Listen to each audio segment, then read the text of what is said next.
Have you ever tried to fix something on your own? You gathered all the right tools and you even looked at instructional videos. You thought you had the training to do it. And yet when you went to go fix it, when you went to go fix that problem in your house, whether it's your AC or some electrical wiring, or maybe it's something in your car, maybe even the brakes or something that you're trying to repair in the engine, and you realize that you lack the expertise to fix it on your own.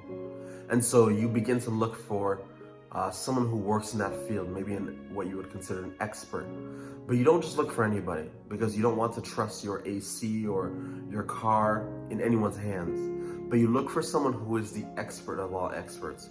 You look for someone who has the expertise, whose reviews speak for themselves, who has years of experience doing that work, someone you can trust to take care of the problem for you, someone who's done this before. It's perhaps the same way that Naaman felt in 2 Kings chapter 5. Naaman, who is a great commander in the army of Syria and has won many victories and has a high rank in the army. And Naaman, we're told, has leprosy. It shows us that despite his rank and despite all the honor that is attributed to his name, Naaman is sick. Naaman has what seems to be an incurable disease. And Naaman, up to this moment, we can presume, has tried many different treatments and many different doctors, maybe been to even some clinics. And so far, nothing has worked. And so Naaman, by the way of his servant, who tells his wife and then to him, is told to go to the prophet, because the prophet isn't just any person. He serves a God who is mighty, a God who is the expert of all experts, whose reviews and resumes speak for themselves, and who has experience in this, who's done this before, who specializes in the impossible. And so Naaman goes to the prophet, and the prophet tells him, go down into the Jordan River 7 times, and you shall be clean. And so you can presume that Naaman is, confused, and because why into the Jordan River, a common river where other people can see him bathe, and other people are bathing in that same river or are washing clothes, and is a common river. He's not a common person. He's no ordinary person. Does the prophet not understand who he is?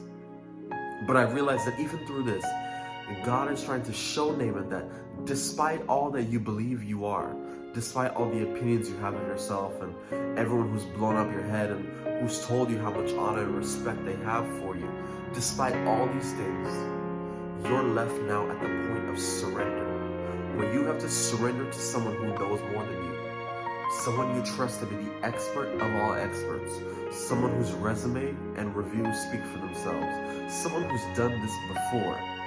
You now have to trust me.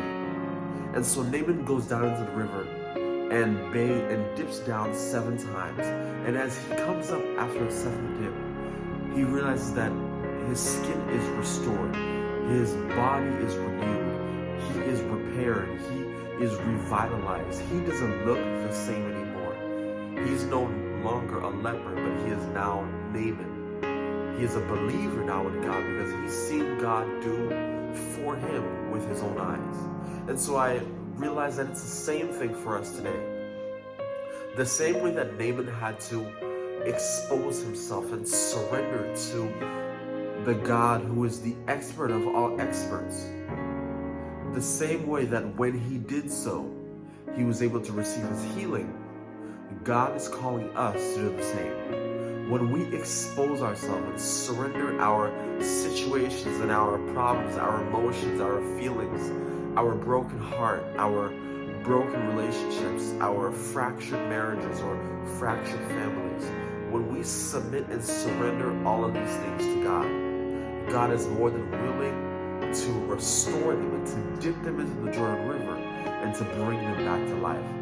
But that's only if we trust him as the expert of all experts, the one who has experience in this because he's done it before, the one whose resume speaks for itself, and the one that we can go to with absolutely everything. So today, my challenge to you is this: trust the expert, trust God with whatever it is, however bad it may look, however big it may be, or even how small you may think it is. Trust the expert.